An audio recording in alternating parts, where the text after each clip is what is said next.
Hey, Barry.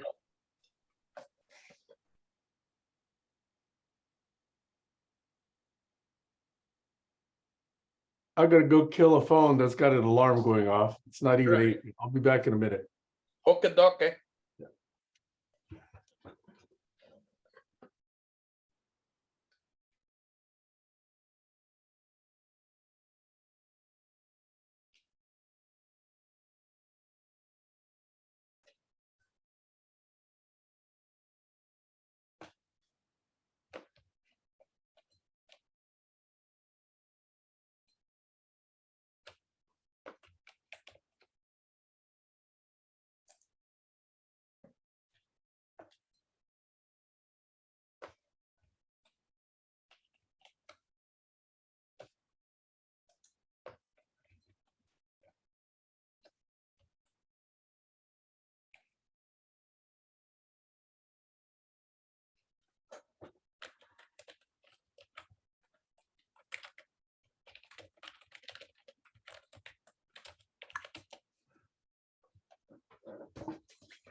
Okay, I'm gonna go off camera because I gotta put on my pants, okay?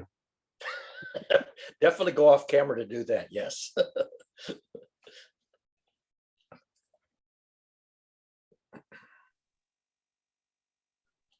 So I've been trying to learn more and more about Auto GPT. Yeah, I've been following a bit of the news about it. It looks like it's actually pretty technical at this point, more technical than I would care to futz with. Well, it's You cool that gotta, it can actually figure out, what to do with real-time data. yeah. By the way, I saw, as I was researching it, I came across a video that was just recent, a day or two ago. One of these guys who's sort of an AI pundit, journalist who tells you what's the latest stuff going on.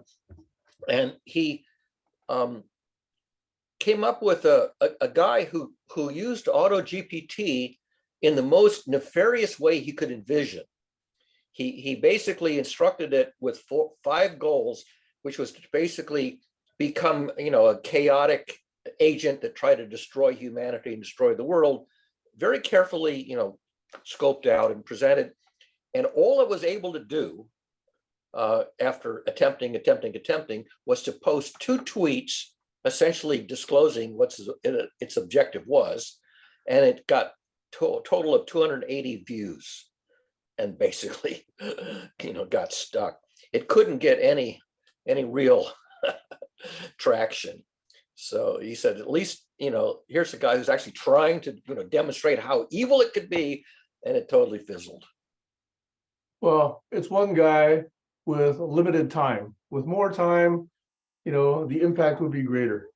I think you have to have a much more benign goal, an objective that's not so ridiculous that it's going to hit everybody's guardrails. You have to have something that's reasonably plausible and a little bit prankish, but not so off over the top and off the rails that nobody is going to respond. Even I right now could think of more nefarious things that it could try and do. Well, that's the whole point, is that people will definitely try to engineer it, to gaslight it, to whatever you want to call it, to do something as oddball as you can manage to get it to do. And they'll do all kinds of oddball things. I mean, look at the 2016 election. I mean, here you had not even ChatGPT putting out all this propaganda. J. Edgar Hoover wrote a book, I think in 1960, I think he wrote this book called Masters of Deceit. And it was supposedly about how clever the communists were at propaganda.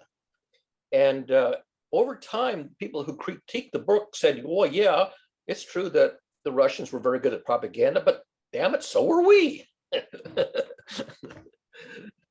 Let's see, who's that? That's the other Sam. I'll let him in. I mean, look what we did with the war in Iraq with that weapons of mass destruction. That was totally baloney. I knew it was baloney. If you knew anything about chemistry, you knew that was baloney. Not only that, they only had that supposed one large pipe. Remember the one large pipe they claimed was evidence. Yeah. And it was only that one, and it was what, 30 feet wide or something like that? And the source was one person. They had a single source who was some kind of a agent. I don't remember how to characterize him, but he's an unreliable agent. And these were binary weapons. So you have two relatively stable chemicals, and you combine them and they become a nerve agent. But once you first of all, once you combine them, they have a short life as a nerve agent. But even before you combine them, it's like any pharmaceutical, it has a shelf life because complex molecules degrade naturally. The known shelf life of the stable binary chemicals was about 2 years. And these had been acquired a decade before. Mhm. So if you did the ordinary biochemistry, say, these are no longer, they're not going to work anymore. They're 8 years beyond their sell-by date. And one of the Americans who was responsible for this kind of analysis had said that. And he actually had to go to Europe to publish his analysis. And So yet Colin Powell went with the story. Colin Powell eventually, And Condoleezza, what's her name? Rice. With that story. Yeah. So Powell eventually, confession is the wrong word, disclosed, how he got snookered. And he felt very sheepish about having been snookered into telling that story, that he didn't quite have the personal depth of knowledge to debunk it, but he was very suspicious of it. But he didn't have enough standing to overrule this guy who was feeding him a line of bullshit. But here, I don't have a degree in chemistry. My father had a bachelor's in chemistry. I studied engineering, but it didn't take me very long to do the research and realize whatever they had a decade ago was useless. So on my recent trip back to the States from Taipei, it turned out I slept most of the 11-hour flight or whatever. But the guy sitting to my left struck up a conversation with me because he noticed I was wearing a Stanford sweatshirt. I said, "Are you a graduate from Stanford?" I said, "Yes, I am." So he said, "Well, you was too." And eventually the conversation got around to one of his best friends is a fellow named, I think, David Kennedy, who taught in the history department at Stanford. The president, wasn't he the president? No, that was Donald Kennedy. Oh, Donald Kennedy. Okay. Right. So eventually it turned out that I said, well, Stanford these days is letting loose too many of these graduates that are embarrassing and, ruining the reputation of Stanford. And I specifically cited Josh Hawley.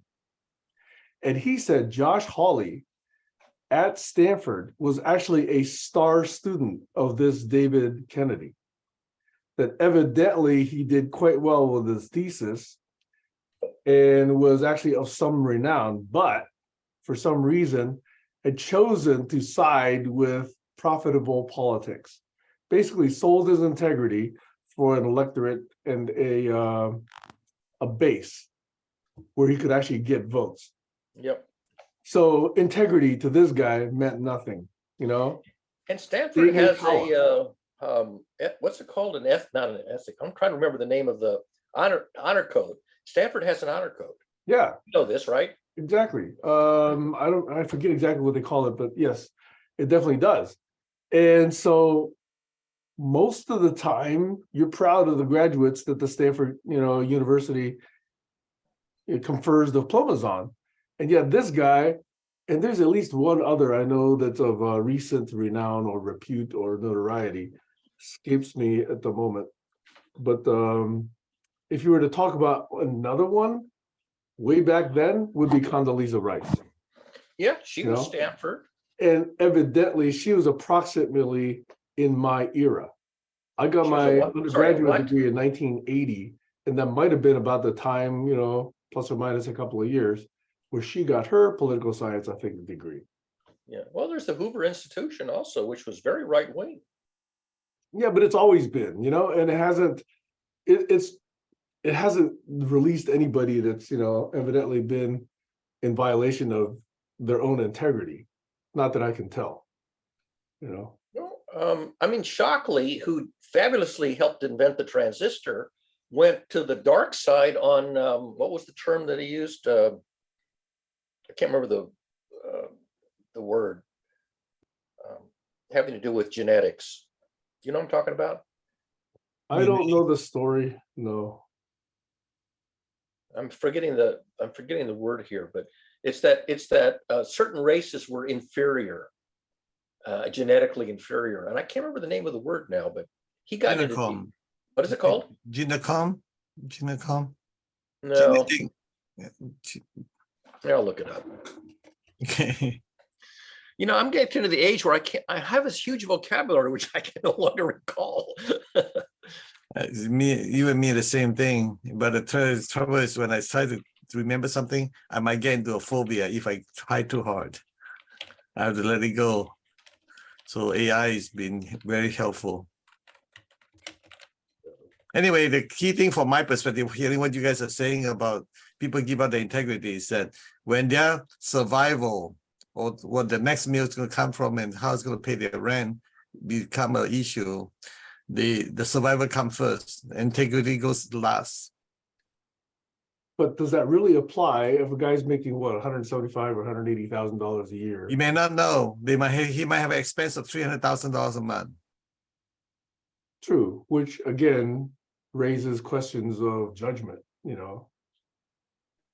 I mean, a lot of survival is about looking good, being right. Okay, so unless they look good, they won't be able to maintain their income that they be getting, and being right is a survival thing. Unless being right, they lost their credibility and they won't survive anyway. So again, I've seen too many of those over the years. Right, integrity is, I think, something that only the privileged can claim. It was eugenics. I have integrity. I'll be honest with you. I have integrity because I have money. I can afford it. That's the bottom line. I'm not kidding you. That's a real the brutal cost. There's a large part of that says, yes, I'm rich enough to not steal. Therefore, I can claim that I don't steal as a virtue. Yeah. Right? It was eugenics. That's what shocked me. Eugenics. That's right. Which had to do with some kind of interbreeding program to raise the intelligence of the lower quality gene pool. Got into huge trouble over that. But he was a professor at Stanford, I think, after he went back to Palo Alto. Yeah, I don't recall that. I know that Herman did. I know that there's a bunch of other very famous people that did, but I don't recall the shock. Well, there was a building. I know that there's a building named after him because I took classes in a building that was named after William Shockley. And I presumably they probably stopped calling it that, but I'm talking about in the early 70s. There was a building called the William Shockley Building or whatever it was called, something like that.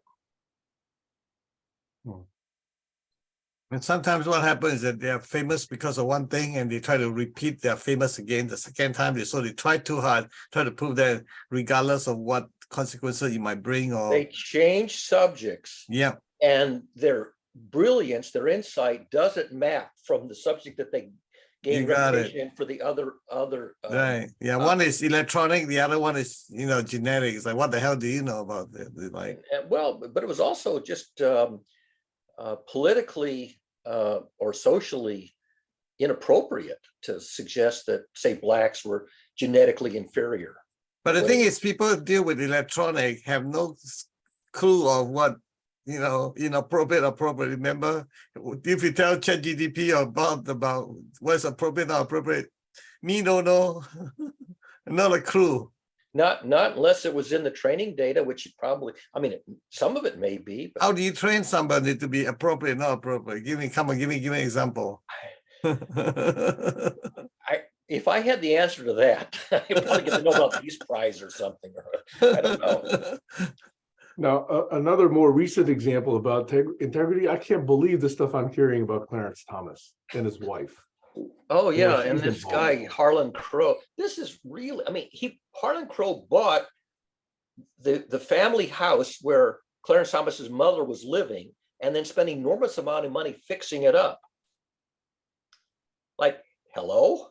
And the vacations, evidently not just typical, you and me kind of vacations. These are extravagant vacations. Yeah. I think the Thomases had this house in Savannah and the mother still lived there. And Harlan Crow buys this house for, peanuts, or not peanuts, but, modest price. And then he spends like 10 times that amount of money to refurbish it. And I like, wonder why. so he could gain influence with Thomas. Now, why would a Supreme Court Supreme Court justice not find an ethics issue somewhere in there, right? That Well, is, that's a damn good question, but this is the same Supreme Court justice who was, doing racy stuff in his office with his assistant, with the Anita, pornography stuff. I can't remember exactly how to characterize it, but you know what I'm talking about. of course, Anita Hill. Anita Hill stuff. I mean, she was the first female to speak against a nominee that I knew of. And then along came that one with this latest guy, the beer drinking guy. And these women who basically were telling, what these guys were like when they were younger. Yeah, Brett Kavanaugh. Basically, the Congress overruled them, or the Senate overruled them, and they put both these guys on the Supreme Court, even though they seem to have some issues with being decent human beings. And then the young woman who had no jurisprudence experience. The young one, Amy, what's her name? Coney Barrett or whatever her name is. Oh yeah, I guess I don't know that much about that story. I'm just fed up. I am fed up. Well, if you allow the appropriate or inappropriate behavior of the youth to get, into the selection of the justice, then you might not have anybody left. I disagree. I disagree. I don't know. I'm just saying that in their mind, that's how they think about it. It's like, we only have a few left and that don't do anything, No, not true. Not true at all. I think the numbers are far outweighed in the other direction. I mean, I began to lose faith in the government. I think it was in the 1980s, I began to lose faith. And I thought, I must be in a tiny minority of people who've lost faith in the government. No, it turns out these people wouldn't talk about it, but it's been getting so bad that hardly anybody, I don't really know what the statistics are, but people are losing faith in the system because the system's corrupt, and dysfunctional, wasteful. But there was a story that the Pentagon can't account for some huge billions of dollars. Like $20 trillion, 20 or $23 trillion. That they have no idea where the money went. Well, remember we talked about last week was today's solution is tomorrow's problem. We are here at tomorrow, my friend. Yeah, because we don't think systemically. We think in very point fashion. We say, let's just do this because it'll solve that. You don't understand the ripple effects. Yeah, exactly. The law that is working out the long-term consequences of a short-term decision. Almost always a short-term decision has positive short-term outcomes and negative long-term consequences. After 10, 20, 30, 40, 50 years, it has negative long-term consequences. Which is why the way I put it is optimizing for time never does. Yeah, and then the issue is, how do you integrate the consequences over time so you get the balanced decision that doesn't lead you over the cliff in the long term? That you could still, recover from the downsides over the time integral of the solution. Go ahead. Because in my opinion, it's so difficult to look at how you form the utility function that derives the value, okay? Right. The integrated value. Because your values, my values, somebody else's values are all different. So the optimization that you and I and the others would perform would be different. And you don't even have a model. Different long-term integrated value number or result. You would have a different, somebody else would have a different one. So no matter what you do, unless you have this conversation about what we're trying to optimize, which often never gets explicitly stated, then people say, well, geez, that didn't take this thing into account. That didn't take that thing into account. And then, the optimizations, are all working at cross purposes. And that's why people disagree about the long-term effects. And you don't even have a reliable model to predict very far in the future. You might predict that, well, we have these considerations, but they'll figure it out in the future. or Yeah. they won't figure it out in the future. How do you know whether they'll have the breakthrough, to remediate the downsides? You don't know that. So another outcome of my trip to Taiwan was I could see everywhere I went, the number of people wearing masks was probably over 98%. Wow. This is in the urban center. Everywhere. This is in stores, in public transportation, entering restaurants. Obviously, you're taking your mask off after you get there and sit down. This is everywhere. Okay, other than your own home and while you're eating, every other place. And even on public transit, there's these little audio reminders as well as posted signs. No smoking, no eating, no drinking, no loud talking, even on your cell phone or with your other companions, okay? So people actually are respectful of each other and say, let me not, let's say, destroy or impose whatever I'm doing on you, whether it's loud eating or smells or, drinking or talking loudly on the phone, which, by the way, was so stark a difference because the minute I landed, not the minute, the hour I landed, I got on light rail and immediately there's some guy talking loudly on the phone, and just basically taking up the entire car and not even caring. So I do find that these values of communal behavior, of social behavior, in Taiwan at least, are very strong. I don't know what it's like in Singapore, Malaysia, others, and I haven't been in those communities quite as long, okay? But at least in Taiwan, I can see how, as a country, the minute they saw COVID, they shut it down. It's only very recently that people have been able to visit Taiwan again, like within certainly less than a year, I believe, okay?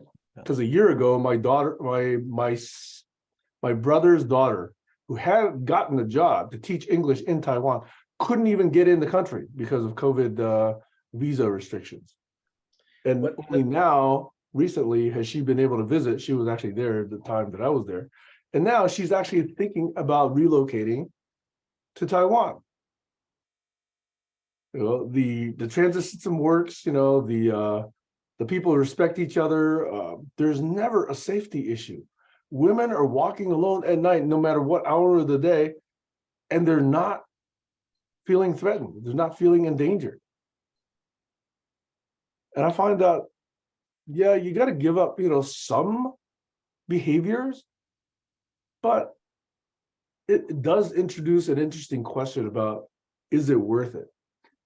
Because in my view, the West has too much this me, I, more important than anybody else. I can impose my rights on you because, I worship me here in the West, which I think is still very different than what the East does, which is community is way more important. Nobody in the East, at least in my experience, would claim that my rights trump the value of life for the community. I don't think that happens. So you're moving back or no?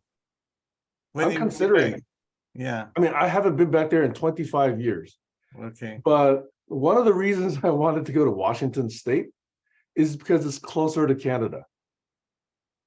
That I can boogie out of this country if I really need to on short notice. I'll tell But you, Taiwan is an attractive option. I would have to learn the language, Mandarin, obviously. That would I'll be tell you a story. The 1950s, when I was a child, and I would ride the bus, the public transportation back in Omaha. And the buses would have little signs about do's and don'ts, how to comport yourself on the bus. You'll never guess, I predict you'll never guess what the number one don't do sign was on the public buses in Omaha in the 1950s. No screaming, Nope, no eating. nope, no breastfeeding, nope. No no farting, indiscipline. I'm sorry, what? no farting. Nope. No I'll tell talking you, to the you'll never get this, and you'll be shocked when I tell you what it is. The number one sign that was Oh, wait. No sitting in the front if you're Black. Nope. That was okay. That was okay in Omaha. Not a problem.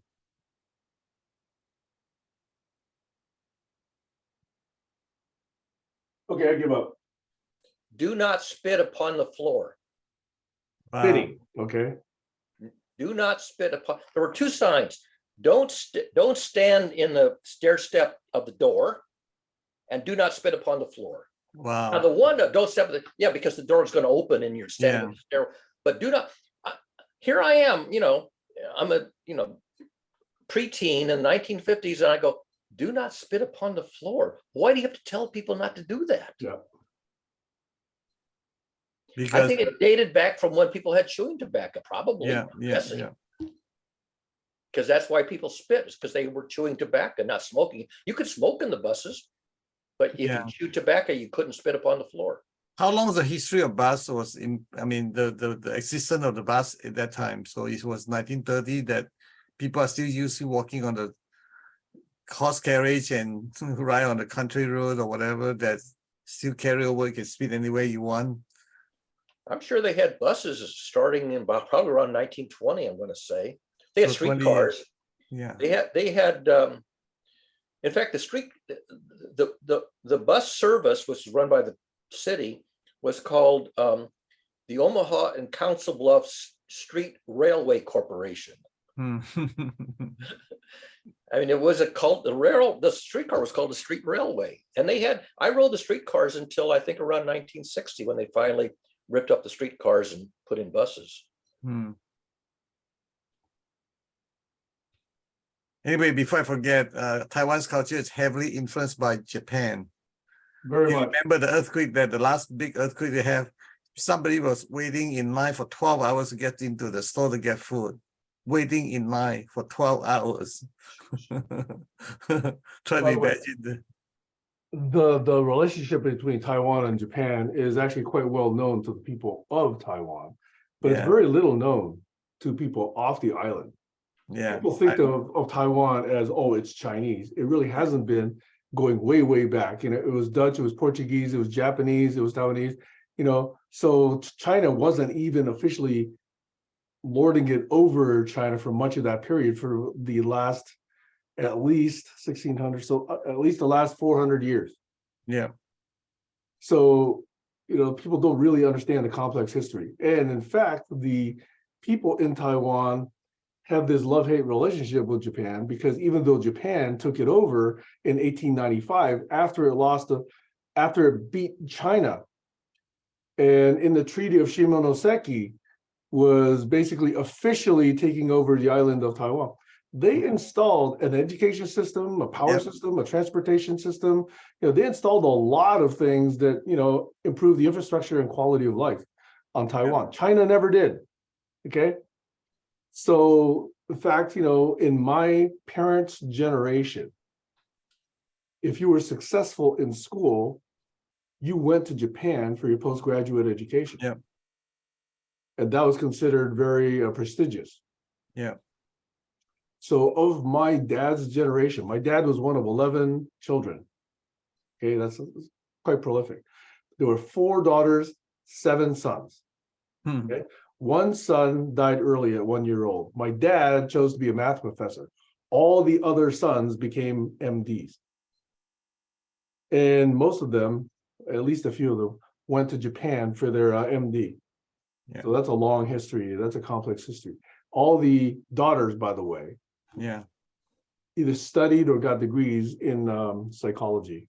So it's heavily influenced. I mean, a lot of intermarriage as well as the food influence. A lot of Taiwanese also speak Japanese as well, and I know natively as good as well as a native.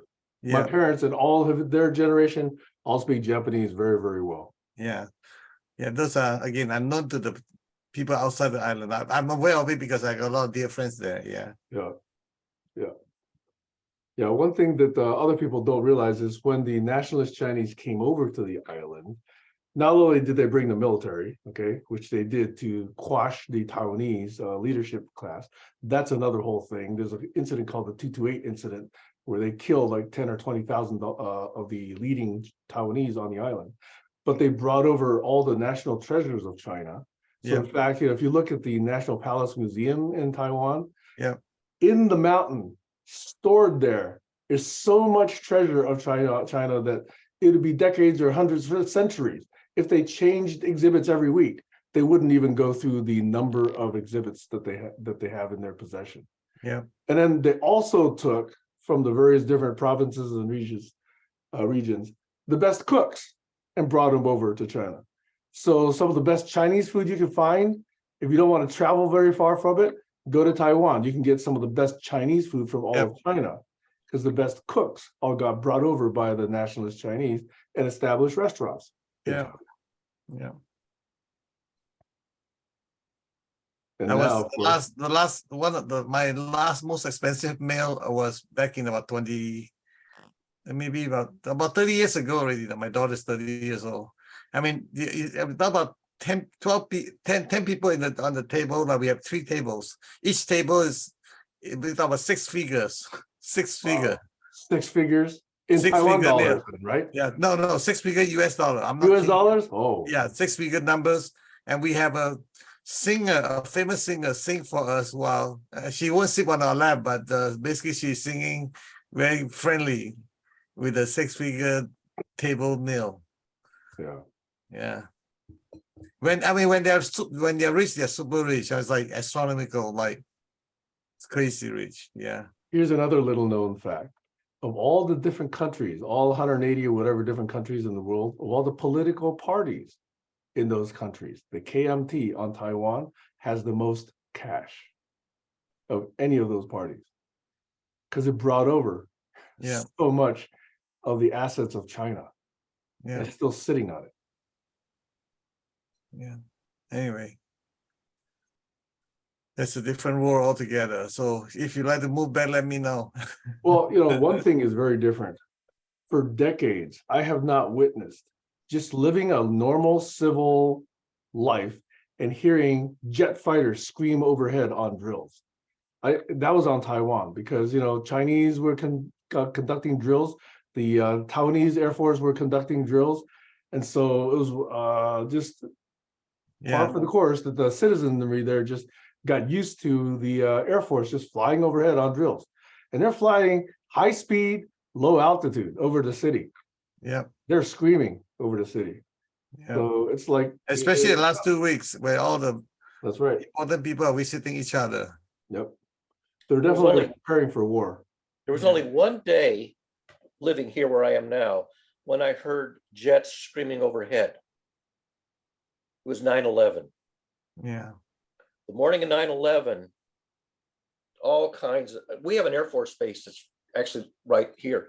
And boy, I tell you that I don't know what they were because didn't go outside to look, but boy, they were screaming overhead, those jets. Yeah. The only day ever. I mean, in most places, the only time you ever hear that, unless you have a military base nearby, is when the the Blue Angels or some other kind of the air show. team. They do them for the air shows. Yeah, exactly. Or over the football stadium or something. Yeah. But it's not as loud. It's not as loud. Well, No, those they're are not much flying higher as than in fast. formation. These were not in formation. These were, whatever they were doing. Right. It was scary. I mean, you hear these, these low flying jets, and you know that these are not, commercial airplanes because they don't sound the same. And it's a little alarming. It's such an uncommon experience. Of course, we already had the TV on because I had the radio on. I already heard the first stories at 9:15 or whatever. Wow. In the morning. Bring back a lot of memories. Yeah. Yeah. And by the way, the metro system in Taipei is like, I don't know, 18 or 20 million people. The metro system is actually very easy to figure out.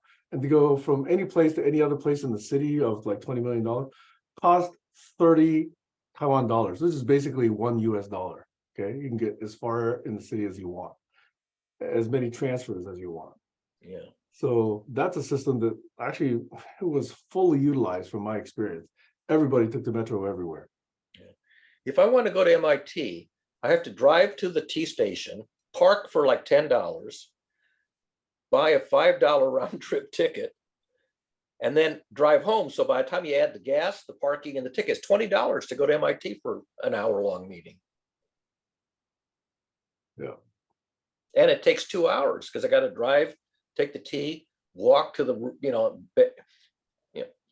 2 hours, an hour each way and to, travel and $20 just to go to one meeting at MIT. This is why I don't stick on Zoom. What's the point of going in person?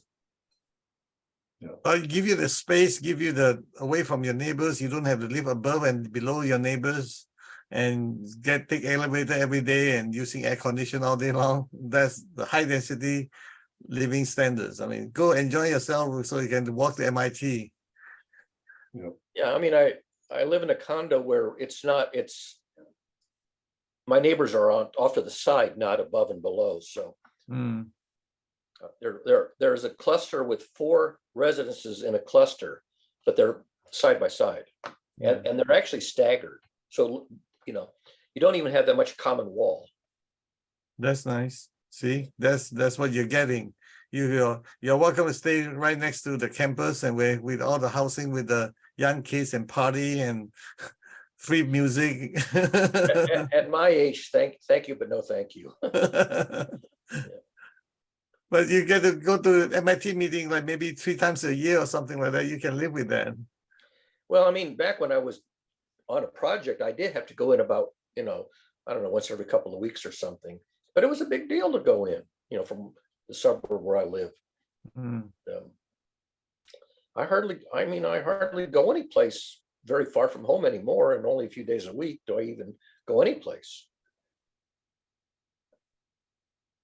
So just as another data point in my experience, going from Taipei to Tainan and back and forth, I took the high-speed rail, and that was $40 to go from Taipei to Tainan. And I think usually when I go fly into Las Vegas and try to get a taxi to go into one of the hotels on the strip, that's about $30 like right there, okay? And that's just like a few miles.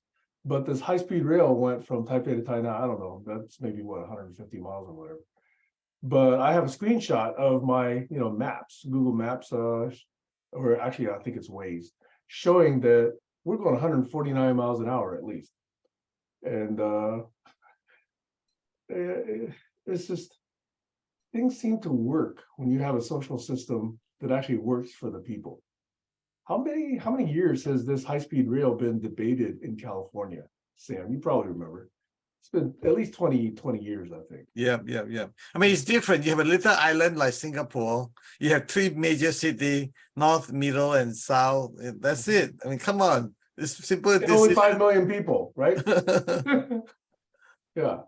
But still, regions should be able to make those kind of investments. And we, as a country of 350 or 400 million people, can't even do that other than this quote unquote $2 trillion infrastructure bill, which was a battle to pass. And who knows how much corruption is going to waste all those dollars. But, it's the first infrastructure bill we've had in what, decades? There's a lot of hidden agendas on the politician. Of course. That's the number one biggest corruption factor that you can think of. What's in it for me? Why should I approve this? What's my card? The bigger the project, the more hands is in the jar, right? You know that. Yep. Well, take a look at the previous administration and their investment in the wall. And let me put it this way: election of you will still more likely to get elected if you deny a high-speed rail approval. But if you take away some benefits of paying the Medicare, you will not get elected again for sure. Well, the Republicans don't seem to understand that. They're actively campaigning against Social Security right now. Well, we'll see about that. We'll see how far they can take it. Well, hopefully these statistics are right that, the people that are denying COVID, that are vaccine deniers, those regions of the country, the number of Republicans are dying at 5x the rate of death for Democrats. That's going to translate in the polls, hopefully. That's one word I always love is called karma, consequences. Yeah. We'll see how it play out. It will evolve, just like when will that hit Clarence Thomas and Ginny Thomas? When will that hit Brett Kavanaugh? You can't run away from karma. I mean, there's no way to get out of it. I know you cannot outsmart karma. How's that? What you said? Karma? Karma. Yeah. Okay, I didn't catch the word the first time you said it. It does take time, though. It's not immediate. when all the right things happen, it will kick in. It's like the shifting the gear in a position. Once you shift it in, release your clutch, it will get engaged. Well, I'm just counting a little bit more hopefully the lawsuits coming to bear against this guy 45. Like in April, shouldn't his rape trial be coming to court? Shouldn't that actually be conducted soon? I think it you're starts right. next week, doesn't it? I think you're right, but although it's keeping track of all of his trials, he's got what, 4 or 5 cases. Who can keep track of all these cases? Well, hey, we got a lot of lawyers in this country. The one in the payroll want to make sure they get pushed away so we can crank up more time, and to make sure that everything's all done right, every single I need get dotted and all the T get crossed and all that stuff. So, and I love the number of Trump's ex-attorneys who are themselves indicted for crimes, and some have even served time. Yeah. Oh, he's suing Michael Cohen as of last for $500 million. Yeah, I mean, and that other, in fact, even mortgaged his house to pay off Stormy Daniels for this guy. Oh, it's incredible. And then that lawyer who represented Stormy Daniels, he got caught up in some deal. You know what I'm talking about? No. Stormy Daniels had a lawyer who was always on TV talking about the case. No, okay. Well, I'd look it up. It's not important. Yeah. I mean, usually the way they bring you down is to find some, some dirty spot or whatever it is, and you bring you down, and then so you cannot represent whoever you're representing and bring the case to get resolved by itself. Yeah. But, the indictment in New York, I think people heard about it in the media. I actually downloaded the 34 count indictment. It's many, many pages, and I read it all. Wow. And each is a felony, and each is misrepresentation and attempt to defraud. Okay, and each has severe penalties. And regular people, you and I, if we were guilty of one of those penalties, the consequences would be severe. He's got 34 of those counts with evidence against him. That's not now because this is a political agenda. Come on. It's a strange political case. agenda, but it's been couched well in legalese. Okay, so they've actually got the evidence, to indict, so that the grand jury actually laid this down, and this is going to go to court. He's going to suffer. Although it is strange because it was elevated from a misdemeanor to a felony because it was for the purpose of committing another crime, which does not have to be proven, not even have to be a state crime. And that's the thing that's going to be a little head scratchy, I think, for a jury. Like, you're claiming that the reason that you falsified your records was to conceal another crime which we're not charging, which may or may not have been committed. You wanted to run for president, and this information that had come to light would harm his chances. That's actually pretty easy to establish. Very easy to establish. Yeah, but then he's going to say, I didn't want to embarrass my son and my wife, which may or may not be true. But the point is that it's easy to muddy the waters. And if you muddy the waters cleverly enough, and lawyers are very clever, they can leave a jury going, well, yes and no. I don't know how to weigh it anymore. I don't know the relative value of this versus that. Okay, so can I bring up a question that I would like for you guys to clarify for me? Yeah, sure. This DeSantis or Florida ruling that now approves capital punishment by an 8-4 vote, and it no longer needs to be unanimous. I would love some of the Republican criminals to be the first victims of that ruling. If this is the death penalty for what kind of crime?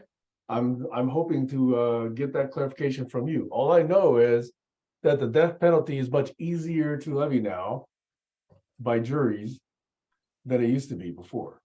About the only 2 crimes that I know of are murder and espionage.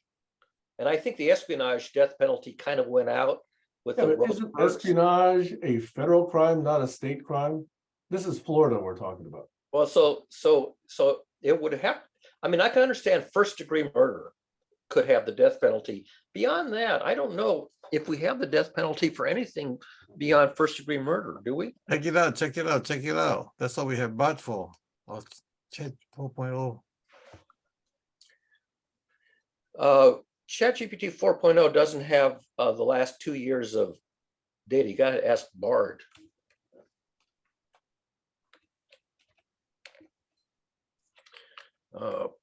In Florida, what crimes carry the death penalty?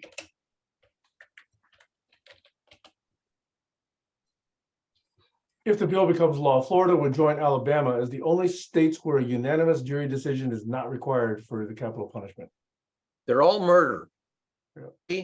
Murder of a law enforcement officer, murder of a pregnant lady, murder of a child under 12, murder committed during kidnapping, robbery, burglary, or sexual battery, murder committed in the drug trafficking, murder committed by a person who has previously been convicted of a felony. They're all various special cases of murder. Not all murder, just murder with some exacerbating issues. And that's the only thing, this is according to Bard, which you have to take with a grain of salt, but it listed by bullet, 5, 2, 3, 4, 7 or 8 variations of murder. Okay, good. Now I understand this better. So none of the Republicans, I think, committed murder. Yeah. Unless you want to say murdering the democracy. Yeah. I don't think That's that what I counts. mean. Well, wait a minute. What about the guys that stormed the, well, that wasn't actually murder, but people did die. Well, but that's Washington, D.C. That's not Florida. Yeah, that's true. That's true. You know, Anthony Amsterdam from Stanford argued against the death penalty for decades, back in our day, 70s or whatever it was. And the arguments were interesting because, number one, it says it wasn't a deterrent, and two, it was more expensive than life imprisonment. It took more resources to have the death penalty, and it wasn't a deterrent. That was the sort of the two arguments. And also that just deterrent? I don't understand why it's not a deterrent. Well, I think it's because when you find out why people committed crimes for which the death penalty is a penalty, you discover that whatever knowledge they have of other cases had no effect on their behavior. They didn't contemplate. You know, people who do crimes of passion are not contemplative. They don't say, well, if I do this, this is going to happen. They don't. They're just, take out a gun and shoot somebody. Well, it is deterring that person from committing the crime again. So that's a deterrent. Well, yeah, well, okay. I mean, so does life imprisonment. That's a case in which you want to apply deterrence. But if you lock them up for life, that also prevents them from doing it again. Although there was because once you lock them up for life, they could come back out. There was the case of a priest here in Massachusetts who was a child sex offender, and he was convicted and went to jail, and another inmate killed him. In fact, there's a very interesting Lex Friedman interview I just saw this past couple of weeks of the #1 most wanted cyber criminal who started Silk Road. I don't know if you guys know what Silk Road is. Yeah. Dark web. He was arrested in a library in San Francisco. Yeah, it was without incident, but he had been running this site where billions of illicit transactions were happening around drugs, but also around pedophilia, around murder for sale, and a number of other things. So there were at least 6 murder transactions that had been conducted on Silk Road, according to this evidence. And this guy says that when he was actually locked up, there were 2 things that the other prisoners were trying to figure out. Were you a rapist? Or were you into child porn and child pornography and child abuse? Those are the 2 that could get you killed in prison. That was what he was very, very clear about. So when he first got here, he didn't know how to speak about this. And he said he was in there because he committed computer crime. Now, computer crime is how most of these people who have been pronounced guilty of child porn, that's how they describe their crime. Is if you say computer crime, the prison population assumes you're into child porn. So it took him a while for him to get across that he wasn't into child porn. He was into, fraud and tax fraud primarily, and credit card fraud and all this sort of thing. But anyway, that was an interesting thing to learn from the prison culture that I hadn't previously known. Yeah. Child abuse turns out to be a very powerful factor in why people are in prison and what they're angry about. And you sort of have to connect the dots on that. Or maybe some psychologists who study them can connect the dots for us and tell the story, properly. Which is why Epstein or Ghislaine Maxwell, if they're actually, women's prison, I don't know if that's still the case. But Epstein, since he was trafficking minors, probably would have come to a demise had he not committed suicide. Well, very likely it was the guards we don't really know, but I don't think he committed suicide. I think he somehow came to his demise by a process that the guards are not going to let you know how it happened. That's right. There are no records. The cameras were not on. The records were sealed. Different guards were on duty, I believe. So there were just a number of things. That reminds me. Makes you go, A correspondent of mine on Facebook really wanted me to watch a movie that came out about a decade ago. And the movie was about Ted Kaczynski, the Unabomber. It was about LSD. And what else was it about? I think, and about high technology. And what I didn't know, which was in this movie, was that when Ted Kaczynski was just a young man and a brilliant mathematician at Harvard and hadn't done anything bad, Harvard, with funding from the CIA, with people like Timothy Leary and a guy named Murray, were doing experiments on LSD before we really knew much about LSD. And according to this documentary, one of the subjects was Ted Kaczynski, who was a naive subject who was given LSD and evidently, you sort of have to read between the lines, had a really bad trip. And it addled his brain. And he became paranoid of psychologists and psychiatrists and academics, and so there's this intimation that he went off the rails because he was given, against his knowledge, LSD when he was in his 20s as a brilliant mathematician to see how it would change his behavior. And in his case, he evidently had a very bad trip. He ends up going to live in the wilderness in Montana, and he's basically traumatized, and he's having this post-traumatic disorder, which includes revenge against people who were promoting high technology. So again, you have to take this with a grain of salt, because that's one documentary maker's presentation of the story. But part of that is all the records of these LSD experiments, because all of the episodes were filmed and documented, like Nazis would document things. None of the films or the documents have survived, except a handful. What happened to all those records that would have shown, literally on film, these experiments with LSD with these Harvard subjects who were geniuses, some of them, not all of them. And that would have been exculpatory. They addled his brain with LSD. So Sam, one of the phrases you sometimes use with me is, I have no choice. I have no People choice. have choice.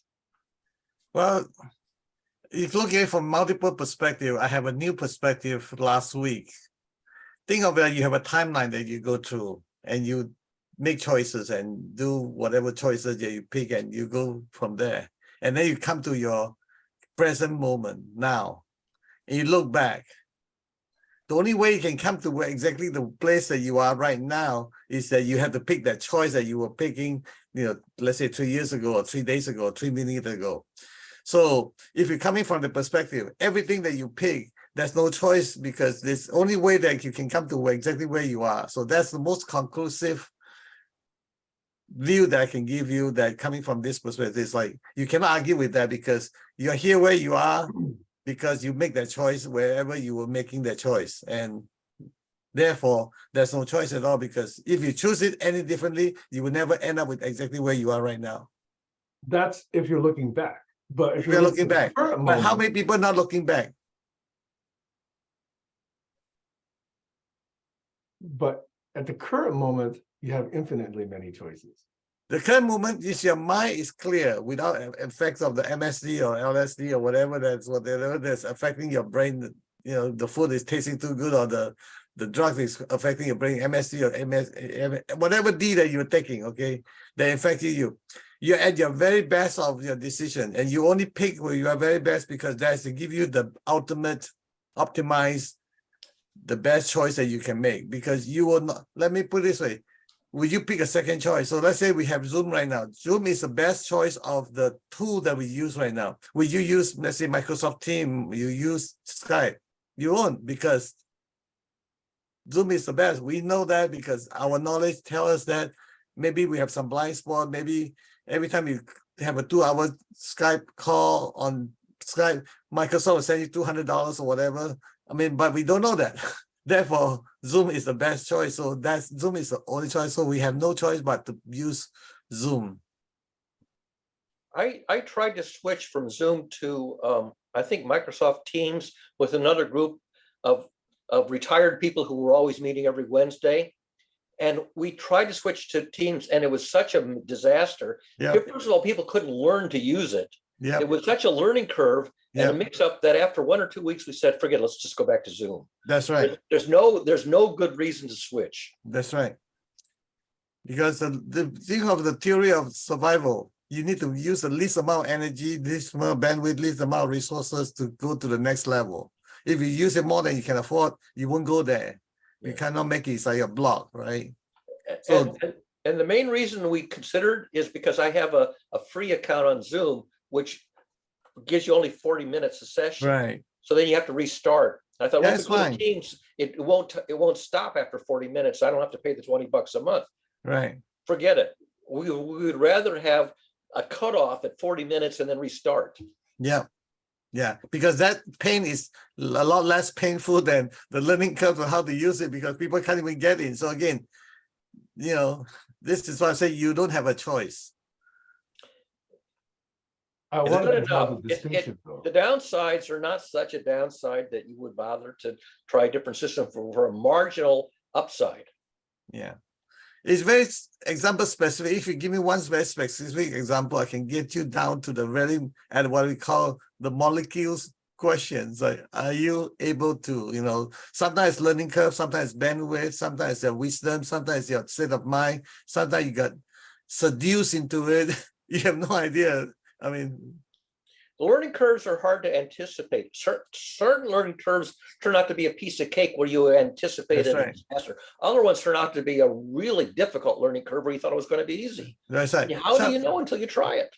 Sometimes the learning curve also get tied into if you got lucky. So, for example, you just happen to work with the CEO of an IT company that knows exactly what to do. There, he presents all to coach you along with it, help hold your hand to pull you out of water. Exactly. Somebody's holding your hand. Yeah. It's easy to, hold. Learning curve is no longer learning curve. If they're not holding your hand and you turn the wrong way, you don't know that. Exactly right. Exactly right. Sam. I think what you guys say is so spot on, because people don't really want to learn new tools because they are familiar with what they do, the way they do it, and they have to be sold why XYZ is better. And that pretty much doesn't apply. And it's so ironic and sad to me that one of the population where this most holds is even in software engineers. Software engineers don't want to change their tools for something better unless it's super compelling. Otherwise, they'll just keep doing the same thing over and over and over. Like they'll be out of a job if they don't jump to the next generation of technology. Yeah, I mean, programming language, for example, something software developers, in my experience, find very difficult to pick up. All except the most mature, the most advanced. But typical software engineers don't really like picking up new languages and new tools. This is my favorite topic. I can talk. I've been studying this and pay attention to this and go all the way to my molecular level for at least last 30 years. Yep. I study with my employees, my wife, my kids, why they don't want to learn. So people don't want to learn is a wrong statement. You got to chunk it down. It's like I learned Unix, and then I also had to learn DOS and between the slight syntax differences between Unix and DOS and the punctuation and the direction of the slashes, it's like it's too damn hard to keep track of which punctuation marks mean what and how to, and what's the exact name of the command that's slightly differently named in the other system. It's too damn confusing. Forget about learning. Just talk about pick up apples on the ground. Okay, you can pick up 4 apples because each hand can hold 2. Now people give you 2 more apples. You can juggle. Unless you have a tool to go allow you to take that 8 apple or 10 apple that you're going to take.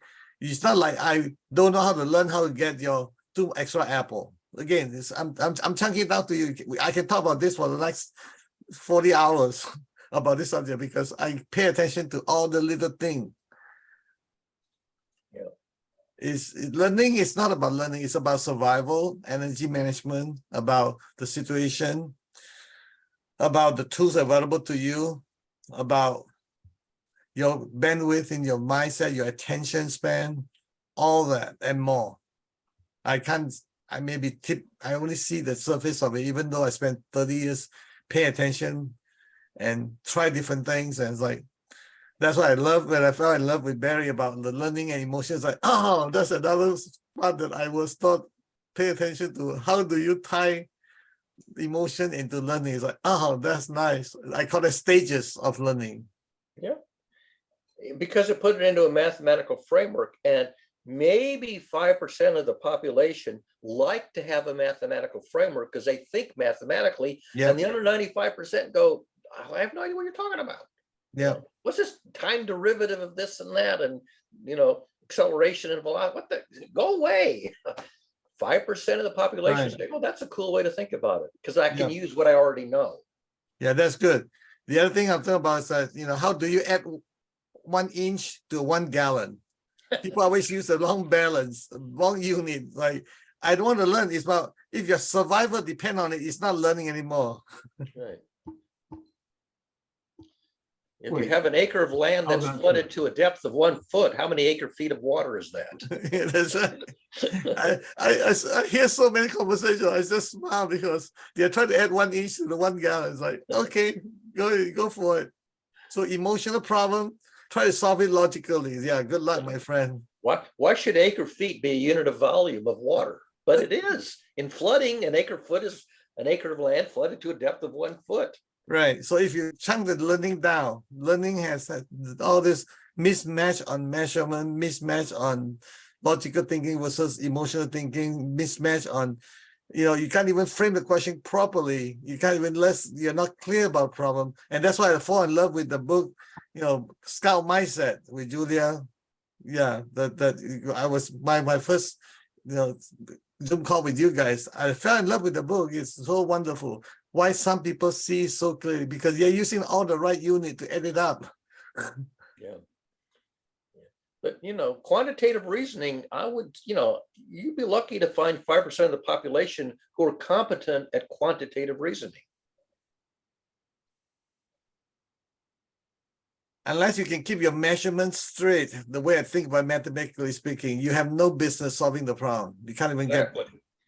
I mean, people screw up. I mean, we have the bloody metric system and the English system, and we have all these different units. And it's just, even when you know that you have to convert, from joules to watts to whatever, foot pounds, and just trying to do the damn conversions and not screw them up is tedious and error prone, even when you know about it. So when people are using the word good, I like it. I love it. It's smile, such a big chunk language. Like you have no unit. It's like, I'm full. How do you know you're full? How do you know you're hungry?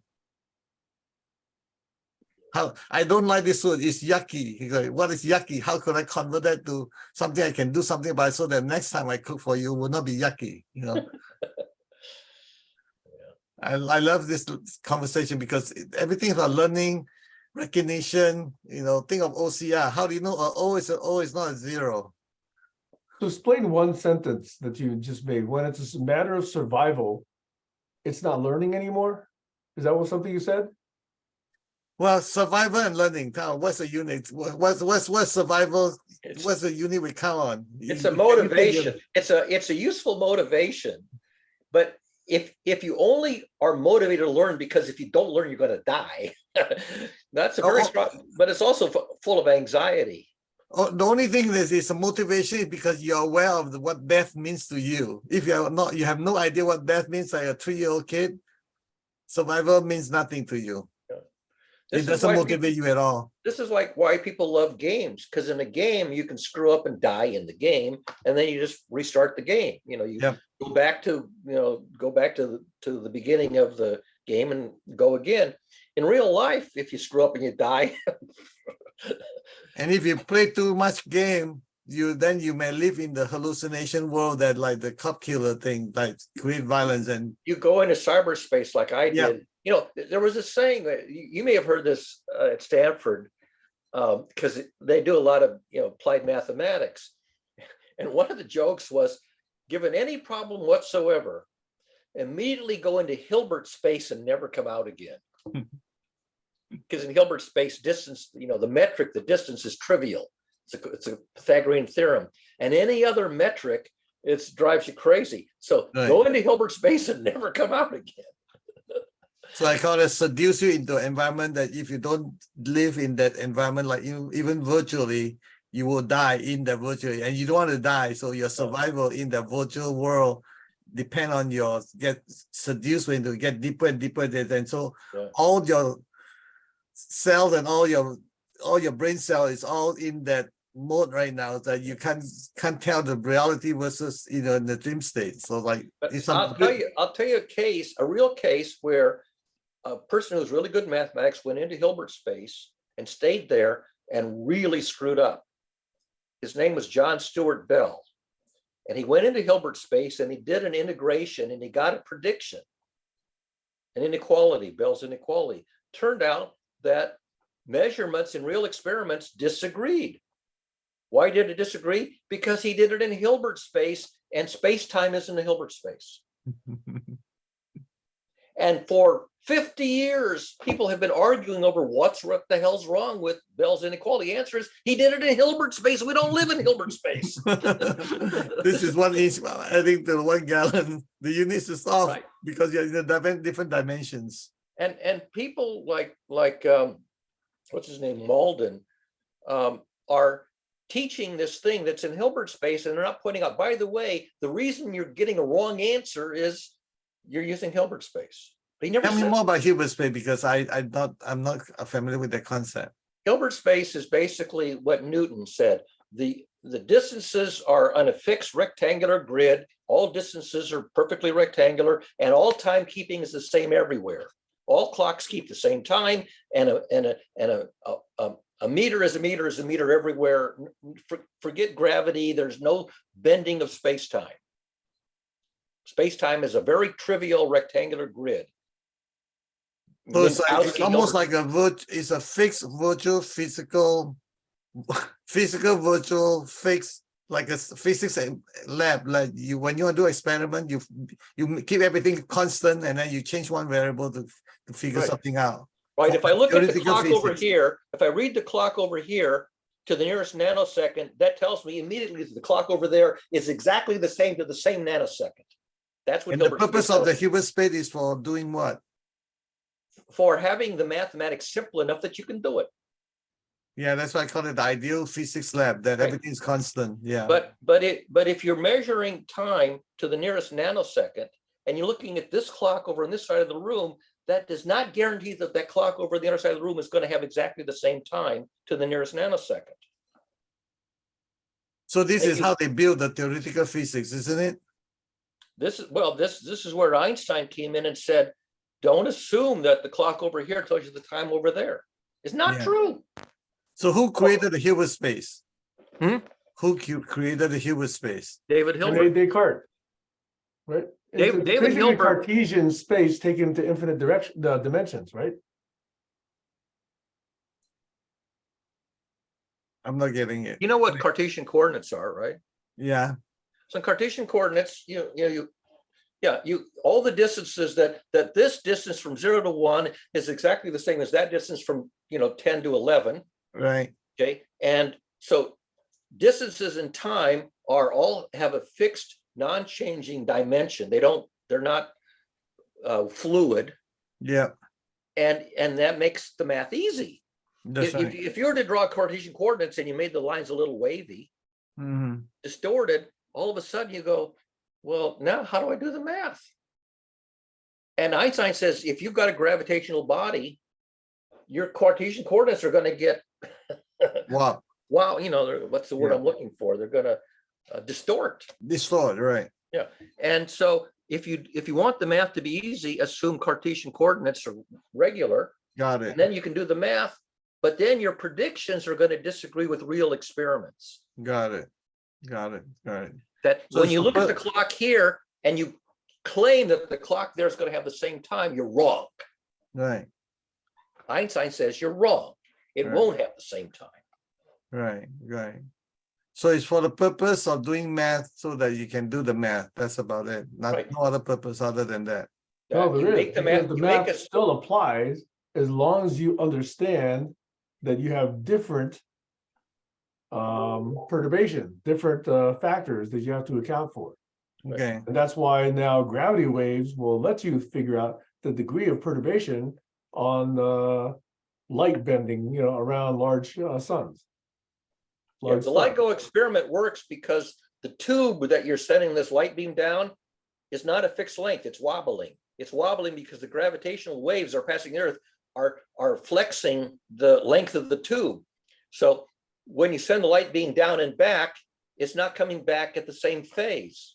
As the gravity wave goes by, the phase of the returning light is now drifting from the phase of the sending light. Yeah. And you get a diffraction, but you get a phase shift. And that phase shift, which is tiny but detectable, tells you the strength of how the gravitational field strength is changing. And that turns out to be important when you're doing relativity, general relativity, and quantum mechanics. Both of those become relevant. If you assume that they're not relevant and you make a prediction, you get a prediction that doesn't agree with observation. That's right. Now, that's not that hard to say. I just said it in 2 minutes. But for 50 years, people have been arguing over why is Bell's inequality not the right answer. Because they don't have the instrument or the capability or the knowledge or the experiment, the tool to get to tell the difference and make the difference yet. Right. Yeah. So I that mean, was a problem before, and now it's no longer a problem because they have the resources. They made up words to fill the gap, and they made up 2 words that are not in the original math. They made up the word locality and realism. Okay. They made up the word non-locality and realism. And I go, what the hell does non-locality realism mean? These words weren't there when you wrote the formula down. Where did you invent these words? What the hell do they mean? And it turns out that locality means timekeeping over here is not the same as timekeeping over there. Timekeeping is local. Are clocks real? Yes. There's a real clock here and there's a real clock there, and they don't Right. agree. Got it. Because timekeeping is local and the time that it reads is a real number. Yeah. And if you put that into the model, you can't get Bell's inequality. You have to do a much more messy calculation, and you can't, his derivation just goes out the window. Yeah. Throw it away. It's based on a simplifying assumption that you have no business simplifying. So simplification was done because, I call it the 5th grade physics versus the college level physics. He did it in 1964. Nobody was looking over his shoulder. He published it in an obscure journal that went out of business a year later. And it was lost to, nobody paid attention to this for 20 years. In 1964, Einstein had been dead for a decade. All the big Heisenberg and Schrodinger, they were not in the loop. They were either retired or dead or not paying attention. Nobody said to John Stuart Bell in 1964, by the way, you made a mathematical simplifying assumption you have no business making. He didn't know that. And if he ever figured it out, he never admitted it. He never said, now I know why my simplifying assumption in 1964 was gibberish. He never said that. Well, it's no Why different. is he being victimized by this argument, though? I mean, science has to evolve over years with a number of new insights, right?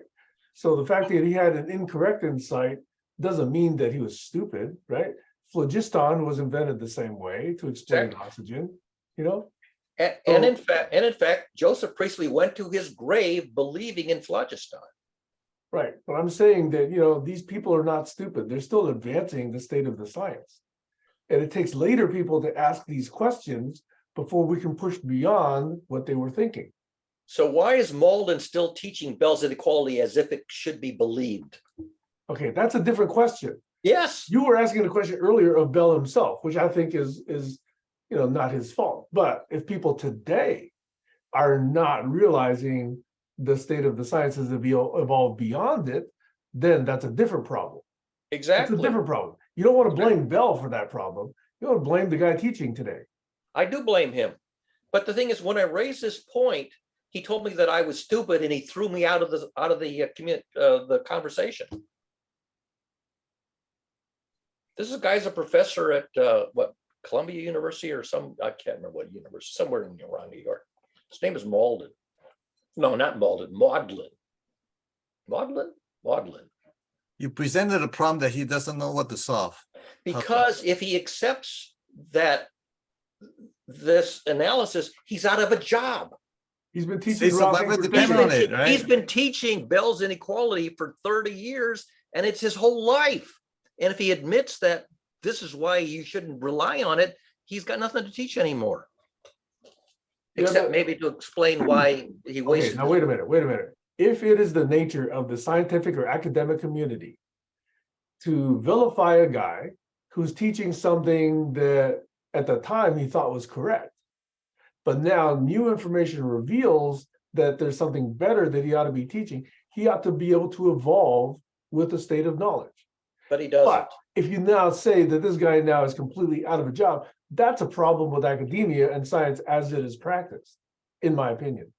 Yeah. So why do the people who are still teaching Bell's inequality as if you should believe it, as if it's a valid model with valid assumptions, why are they on YouTube and giving talks, and people like me who are pointing out the mistake are being marginalized and shut down? Are you in the minority? I'm assuming you're in the minority. I haven't found, I know of one other physicist who has the same insight because he told me, he put me onto it.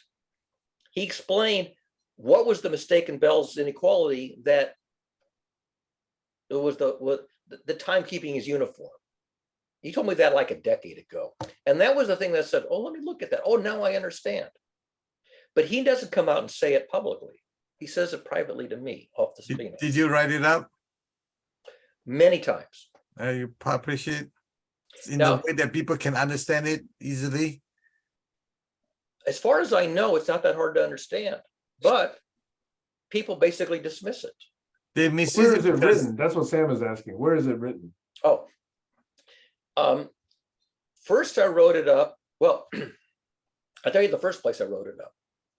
You have to go back to Google.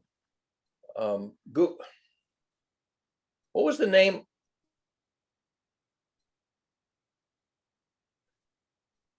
Google had Barry, the point is this: the people currently teaching this old theory, what you're calling Bell's inequality, if they've not been exposed to the new insight that you and this other guy have, then is it really their fault?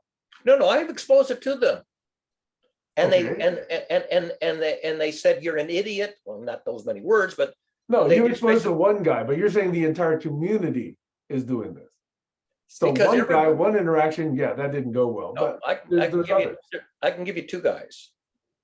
I know two guys who teach this. And because I've seen their videos on YouTube presenting it, okay? And each time I went to their presentation and I presented the stuff, and they basically shut me down. And I even have saved, the transcript where they shut me down. It's published on the web. But the first time, Google had a social network. I can't remember the name of it now. Google what you're Plus. talking Remember about. Google Plus? Yeah, Google. All right. So there's this physicist in the United Kingdom, and I don't know his real name. He goes by Muon Ray. That's his avatar name. Muon Ray is just a term from physics. And he had published he had posted a video about physics. It wasn't his video, but it was a video that was very well done, done back in, I don't know, 30 years ago. And he posted it on Google. He posted it on YouTube, which is the same as Google Plus because Google owns it. YouTube. So whenever you commented on a YouTube video back in those days when Google Plus existed, the same comment would appear on Google Plus because they were synced. Right. So I posted this observation of why this prediction is wrong. And it comes up on Google Plus. Hundreds of people came on to react. And they all kept telling me the same baloney why my diagnosis was wrong. They were just parroting back what they'd heard. And it went on and on and on.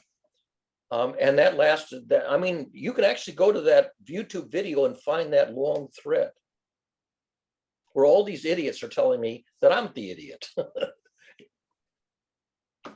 There's another guy on YouTube who does physics explainers. His name is Arvin Ash, and he's a very good explainer. And he did one or two videos on Bell's inequality. And I posted, just a paragraph of this observation, why you should not rely on Bell's inequality, because it assumes timekeeping is uniform when it's not. And Arvin Ash says, that's a very interesting observation. And then he never did anything beyond that. I'm still waiting for Arvin Ash to go, now that you've made this observation, let's dive into it and confirm that that's why Bell's inequality is unreliable. He actually acknowledged it. So Bell's inequality, the weirdest theorem in the world. Oh, are you looking up the weirdest theorem in the? It's only weird in the sense that it makes a seemingly naive, a seemingly perfectly valid simplifying assumption, Right. derives a prediction, and you go, but this prediction disagrees with observation. What the hell's wrong?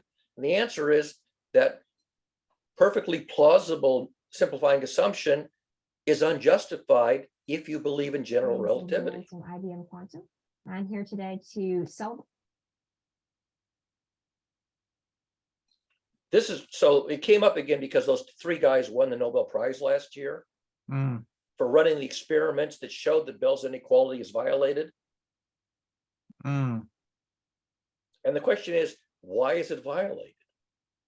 Explain why this prediction, which looks perfectly fine, disagrees with reality. And the answer is because the correct answer is he adopted a mathematical simplifying assumption he has no business making.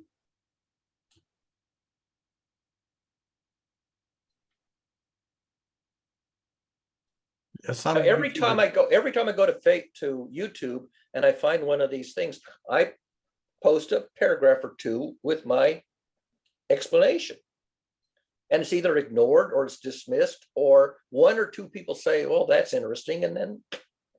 So what would be a statement? You say Bell's inequality is wrong, or what would be the keywords that you use to search?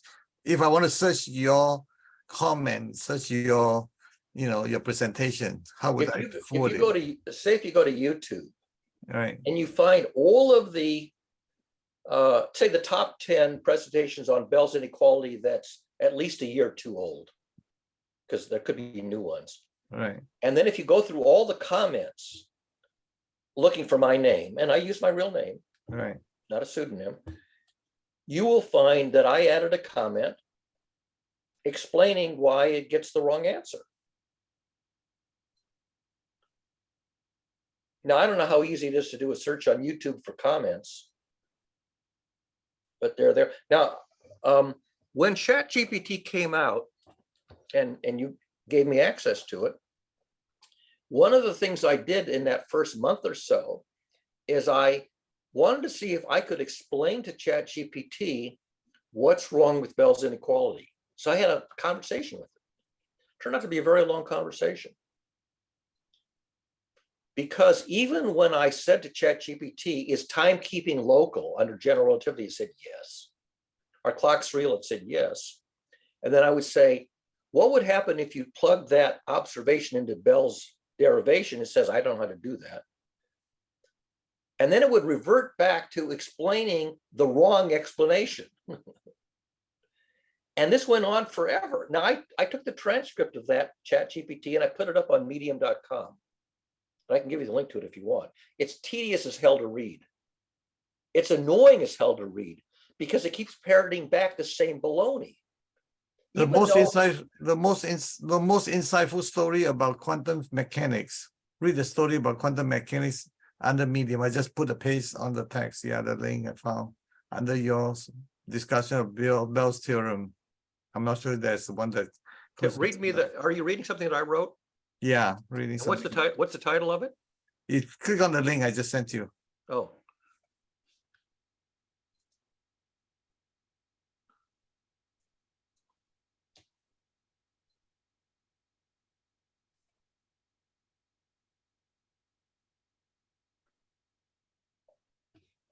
No, that was the Wikipedia article. We don't want that one. This is the next one, the medium.com one. Yeah, medium.com one. Yeah.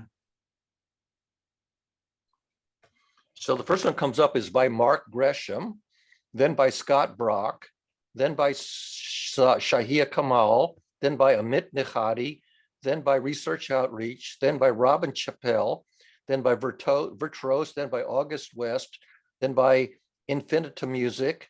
Are any of them got my name on it? I keep scrolling down looking for one that's got my name on it. Yes, There's April one. 3rd, discussion Okay. of Bell's theorem with ChatGPT 4. There it is. It's what, the 10th one down the list? Yeah. Okay, now if you read that one, and it's literally a transcript where I try to get ChatGPT to understand why I keep saying, what the hell does locality and realism mean? Because these were made up words to explain away this discrepancy. And finally, I go, under general relativity is timekeeping local. See, it keeps reverting back to either Newton or special relativity, Right. where you don't have gravity. And I say, no, we have gravitational gradients on this planet. Right. I mean, my intention is to make it simple enough so that the public will understand it and they have no choice but to accept what public is saying or something along that line. Look what it says. It says it's a 23-minute read. Okay.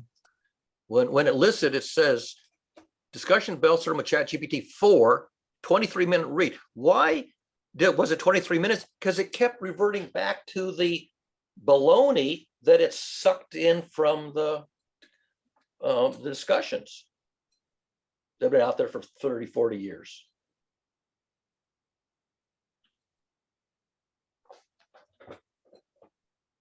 Can you remove whatever they revert back? Say that again. Is there a way to remove it? I mean, I'm just looking for a simplification so that let's say a 10-year-old would understand. Let me put it this way, keep it straightforward, so that people will, a 10-year-old would laugh at you and say, yeah, thank you so much. You know, I got it now. Well, would a 10-year-old understand that under general relativity, timekeeping is local? If we explain it in such a simple language, I think ChatGPT can help you with that. Don't you have a grandson who's about that old? 8 years old. 8 years old. I will test him. You were going to test your grandson on some other issue, weren't you? Yes. Yeah, about the Bayes theorem. You are the one that suggested me to test him with that. Either Bayes theorem or I don't know. There were a couple of things that I wanted you to try out your 8-year-old grandson Yeah. to see whether or not, because seeing as I don't know how far you can get with an 8-year-old. If they're a prodigy, yes. I've worked with 8-year-old prodigies before a couple of times, and Yeah. and they're smarter than I am. But most 8-year-olds are not, world-class prodigies. Of course. I use 8-year-olds to figure out what they get stuck in, and then I chunk it down further down. If they don't get it, then I give up and move on to the 15-year-old. Yeah. That's how it works. This is ranked number 14 on that search. I was the 14th one down the ranking. 14th down the ranking means nobody's going to find it. That's right. That's right. You're lucky that the first 2 get read. Let me read it and see if a 60-year-old can understand it. How's that?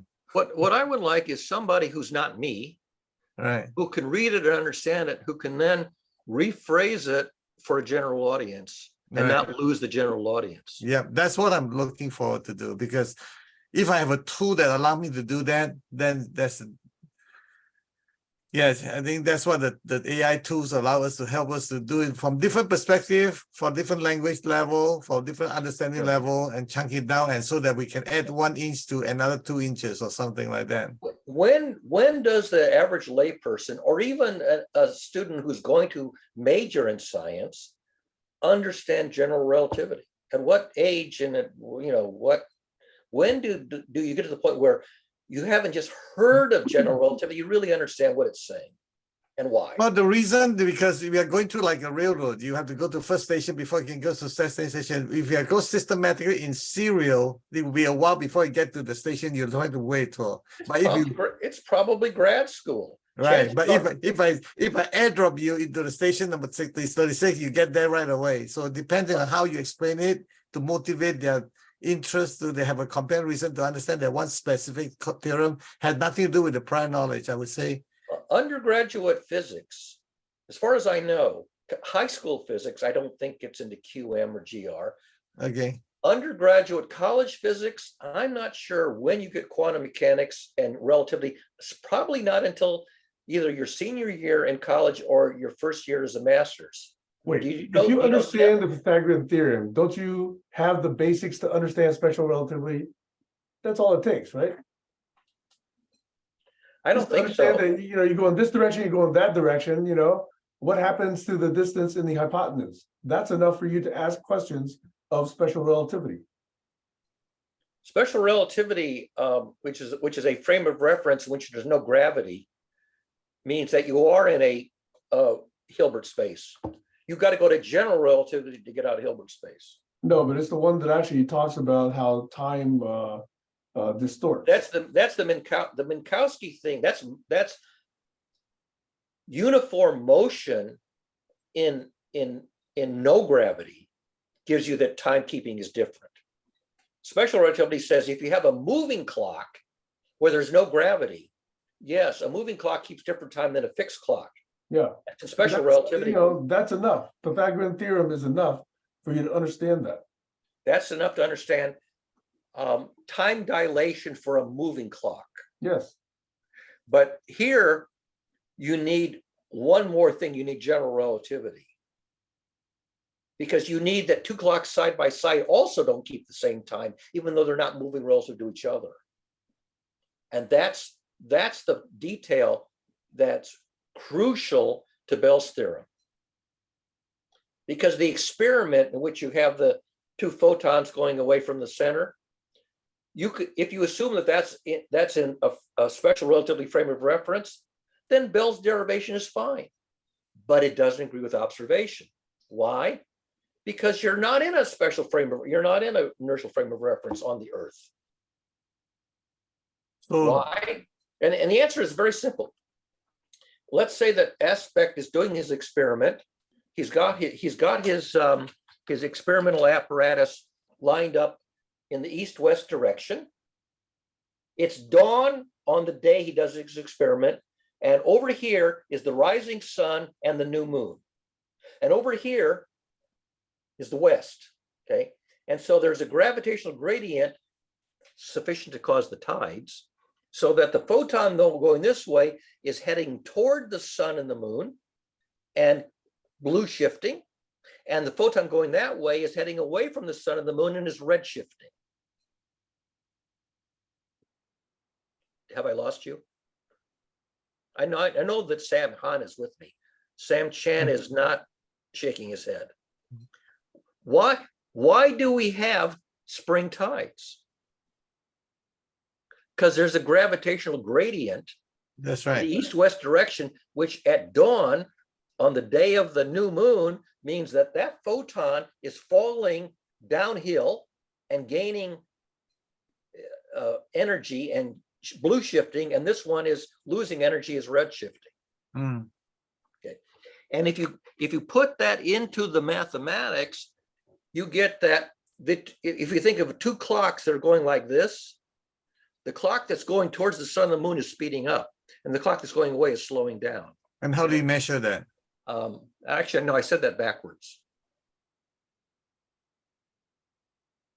The one that's going, did I say that backwards? The one that's going to the sun, yeah, the one that's going to the sun is blue shifted. Right, so it's, yes, it's speeding up. And so what happens is initially they're exactly 180 degrees out of phase, but they stopped staying 180 degrees out of phase because this was starting to go a little faster. This was starting to go a little slower. And Sam Han, who plays music, knows that you get a beat frequency. If you have two things that are oscillating at slightly different frequencies, you get a resultant beat frequency. Wah, wah, wah, wah, wah, wah, wah. Right, and that beat frequency term is in the math, and you can't pretend it doesn't exist. Bell pretends there's no beat frequency. Mm. If you say, yes, you're going to get a beat frequency because these get out of phase, this one's going a little faster than that one, and you have to integrate that beat frequency forever, and it doesn't integrate to zero. You get a stochastic term that never goes away, and that stochastic term is the stochastic term that's in quantum mechanics from the get-go.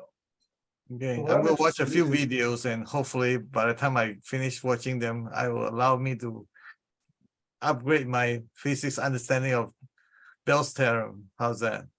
It's fine, but you won't find anybody, as far as I know, presenting what I just explained. Yes, If you do, tell me, because I've been waiting for it to happen. yeah. I'm using Bard and ChatGPT to help me to zoom it down. I can use auto chat. But you'll see that the literature is full of people misexplaining Bell's theorem. Yeah, you were lucky to meet someone that enlightened you, and everybody was- else is in the confusion I state. was lucky that this guy who's, I wish I knew his real name, goes by Muon Ray, he privately put me on to the detail that I had to pay attention to. Right. So This is what I'm talking about learning. You see, I want to put it this way. So you're feeding the learner. You are the professor, you're feeding the learner. The learner is not accepting it, means they're not digestible. That's why I say the restaurant food is chunky down and flavor in it.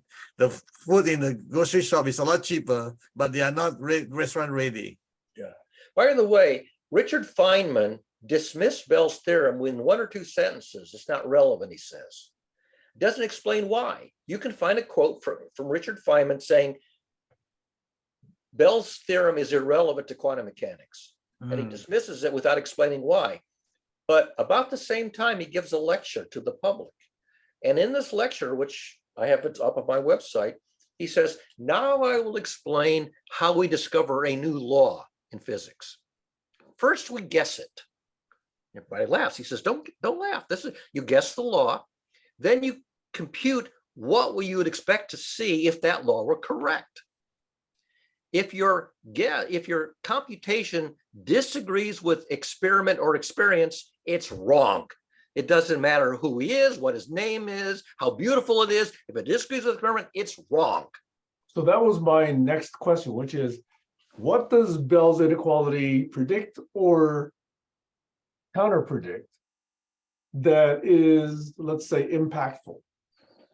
So, the stuff about clocks is one example that you talked about. What else? Either is derived or is counter-derived. It predicts what Einstein dismissed as spooky action at a distance. People who believe this stuff believe that there is spooky action at a distance. And I can't explain to them why that is a misconception. What, you're talking about entanglement Yeah. being an implication of Bell's theorem? Yeah, they don't understand exactly what entanglement really. First of all, entanglement was a word in German that Schrodinger made up as a synonym for statistical correlation. It's just a funky poetic word that literally means statistical correlation. And he wrote a letter to Einstein in German, and he used the German word, which gets translated as entanglement, where he really is talking about statistical correlation. That's what he really means mathematically. And the press loves this word entanglement. They won't say statistical correlation. They say entanglement. And now you've got this. Sorry? Is that Verwicklung? Are you talking about the German word? Yes. I don't know how to pronounce it. I think you're right. I think you have the right word, but I don't know how to pronounce it. If you look up Schrodinger German word for entanglement. You click on that link that I just put in there. Did you put in the chat? Let Yes. me just see. Yes. Oh, I have to click on the link. You didn't actually put the word in. Right. Click on the link. Oh, that doesn't sound right. Let me go. Or Verfangen. I think that's the one, the other one you just said. Schrodinger German Could be word. entanglement of the meaning of it is the classical meaning versus the new advanced version meaning or something. And by the way, that entanglement phenomenon has been observed. Statistical correlation does happen. Yes, but it doesn't mean what people have taken the word entanglement to actually mean. They have intuited a different interpretation of the word entanglement than statistical correlation. So for example, if my watch on my wrist is statistically correlated to the reading of your watch on your wrist, if I futz with my watch, it does not change what your watch says. You've destroyed Unlike the correlation. entanglement, which says it does. Your entanglement says it does. The way I understood entanglement is very specific about specific thing that is so minute right at this moment that it's like I'm standing up, you won't be standing up. Like, no, that's nothing to do with entanglement at all. You see, if they would use the word statistical correlation, you wouldn't have an audience. Nobody would read your article, but the ones who did wouldn't be confused and misled. But if you use the headline entanglement, which sounds intriguing, but tells you the wrong story, then you get a lot of people read your article. Yeah. And believe something that's scientifically baloney. Yeah, see, this is the question, because theoretically, some articles have been published. I mean, not theoretically. I have seen accounts of articles being published that talk about entanglement at distances. Initially, it was, on the order of meters, and now it's on the order of miles. And this is what they're claiming. There's a couple of considerations. First of all, the decoherence applies to the time varying component of the state variable. So for example, if I have a state variable that has a constant term, which never changes, and a time varying term, the constant term doesn't change. The time varying term decoheres. The phase decoheres. So if I've got two things that are, I got to get rid of this thing so I can see the picture. If I've got two things that are going like this, the direction in which they're oscillating doesn't change, but the phase decoheres. If all I'm going to measure is the direction in space and not the phase, the direction of space doesn't change unless space distorts. So if you only measure the first bit, the bit that's not a function of time, that bit's fine. That bit's going to be the same forever. The next bit, which is oscillating, those get out of phase. Right. I think we're in the kindergarten stage of the entanglement at this moment. Right. But there's so much more to learn and discover. Like, yeah. So they gloss over the notion that if you have a state variable, does it have the first term, which is not a function of space and time, and then the remaining terms are functions of space and time. The parts that are varying in space and time, they decohere. Right. The constant right. term doesn't. Right. Right. So for example, the rest mass is not a function of space and time. Okay. The rotation, if it's revolving, the motion of the individual particle does change in space and time, even though the mass doesn't. Right. So you have to say what parameter is independent of space and time. Got it. That'll stay the same forever. Right. And what of it is time varying or space varying and does matter if timekeeping and space distances Right. are not, always fixed. Right. Right. So unless we can relate to each other, there's nothing to study. So as soon as you find something that they're dependent on each other, that's a good place to start. And then we can expand into other parameters to see if they are in sync or not in sync. Right. And what happens is phase lock synchrony. This would be phase lock synchrony. Tick tock, tick tock, tick tock. When this one goes tick, that one goes tock. Right. That's phase lock synchrony. They Right. get out of phase lock synchrony. If one Right. starts speeding up to the other, you lose phase lock synchrony. Mm. Now they're still oscillating. They may even be oscillating in the same spatial direction, Right. but they're no longer in phase. And Bell's inequality is not on any one case, it's on the average over a population. Mm. So if I say, I will measure this one, but I may not be able to measure its mate. Mm. The next time I do the experiment, I measure this one, but I don't get to measure its mate. Or sometimes I get to measure both of them. What happens is that when you measure over a population, you get a little sinusoidal perturbation as opposed to a straight line. Right. Bell's inequality predicts a perfectly straight line, whereas quantum mechanics predicts a slight sinusoidal variation around it. Mm. And that slight sinusoidal variation around it is the stochastic component due to the fact that they're out of phase. So it's not sampling a very particular instant, but it's sampling over the population, which there's a difference that makes the difference. And that's why they're out of phase in terms of their timekeeping. right. Their actual value at X and T is not exactly equal and opposite all the time. Right. Right. Even though the first term, which is not a function of X and T, is the same all the time. Right. The way I think about the parameter and the characteristic, it changes as even like temperature of water versus the state of the water. Is it solid or is it liquid? Is it vapor? Changes. Like it's not predictable. It's not in a straight line. Now, the problem is that the lay public is going to get lost if you go into the second and third term of the model. Yeah. If you only talk about the first term, the constant term, and you pretend there are no other time varying terms, then they can say, well, yeah, Bell's inequality holds for the constant term. Sure, I can see that. If I take a dollar bill and I cut it in half, Right. and I give you one half when you go half, and you say, let me read the serial number on this one. Here's the serial number. Oh, it's exactly the same as the serial number on that one, because the serial number is not a function of time and space. That's right. But if I give you something that's oscillating, Yeah.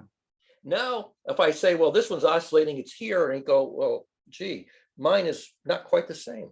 Yeah. That's why chunking down is so important to get down to the specific parameter. Yeah. Yeah. You can only prove you can only prove Bell's theorem for the constant component of the state variable. Yeah, which is ridiculous. Yeah. So basically, the people who try to interpret Bell's theorem say there cannot be a hidden variable at all. No, that's not true. There can be a hidden variable, but it must have a time varying component. How do you prove that there's no hidden, You can't. yeah. So For example, if you say, well, there's a photon, well, James Clerk Maxwell says you can model a photon as an oscillating electromagnetic field. It's not even hidden. Can you say, because of Bell's theorem, there is no electromagnetic field photon? Baloney, there is. So you draw an incorrect conclusion that there's no state variable at all. Well, then a photon doesn't have a model of an alternating electromagnetic field, but there is. Radio and TV works. You send an electromagnetic wave and you can get radio. What do you mean there's no state variable? Of course there is. You get nonsense. right, because you see that, you accepted that, and whether someone else is not seeing that, their bandwidth is too limited or whatever, They listen to the narrative, and the narrative is snake oil. And if you're a naive person with no math and no science, you listen to this narrative, sounds right to me. yeah. That reminds me of the young child want to play with a hungry tiger because it looks so pretty. Yeah. So here I am, a science educator. I want to explain why you should not be misled by these simplified narratives. Right. And the people who are making a living selling these simplified narratives don't Yeah. want me around. Yeah. Well, again, is the three different perspectives. One is their survival depend on it, right? And the other one is that the way you explain it, the general public doesn't understand yet. But if the general public understood it yet now, then they don't have a choice. But to, right now they have a choice, and you don't have a choice. This guy, Tim Maudlin, who is the founder and director of the John Bell Institute at some college in New York, his whole career is based on promoting this whole Bell thing. That's how he makes his living. Yeah. He's not going to admit that he's selling snake oil, that he's teaching nonsense. He doesn't have to admit yet. Is what I'm maybe when he retires on his deathbed. Yeah. He's very articulate. He can tell the story. He says, I can explain to you in 5 minutes why Bell's theorem is correct. And he has the same explanation. And he proves it for the case of a constant, something that's not time varying. This article that just got posted claims that in 1960, the experimental data basically said these hidden factors don't exist. And all Bell's theorem was saying was he was devising an experiment to determine whether or not these factors existed. So what did you conclude? That okay, so I'm going to read this thing, okay? In simplest terms, quantum entanglement means that aspects of one particle of an entangled pair depend on aspects of the other particle, no matter how far apart they are or what lies between them. The strange part is that when you measure something about one particle, you immediately know something about the other particle. That's called Bayes' theorem. Called the phenomena with a spooky action at a distance, okay? So, however, even until the 70s, researchers were still divided over whether quantum entanglement was a real phenomenon. Okay, so to truly understand the spookiness of quantum entanglement, it is important to first understand quantum superposition. I think this article is actually pretty good. Okay, it took until the 1960s before there were any clues to an answer. John Bell, a brilliant Irish physicist who did not live to receive the Nobel Prize, devised a scheme to test whether the notion of hidden variables made sense. Bell produced an equation now known as Bell's inequality that is always correct and only correct for hidden variable theories. The experiments of the 2022 Nobel laureates, particularly those of Alain Aspect, were the first tests of the Bell inequality. So it took 62 years. the experiments conclusively ruled out the existence of hidden variables. No, that's falsehood. That's what this article claims. That's what the article claims, and that is a falsehood in a narrative that does a disservice to the mathematics and the experiment. It does not disprove hidden variables. What it disproves is Hilbert space.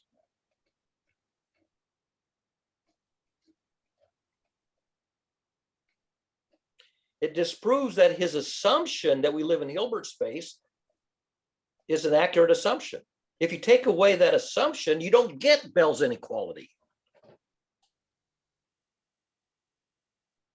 What it disproves is his assumption that timekeeping is the same everywhere and everywhere. That's what it disproves, which Einstein already told you in 1915.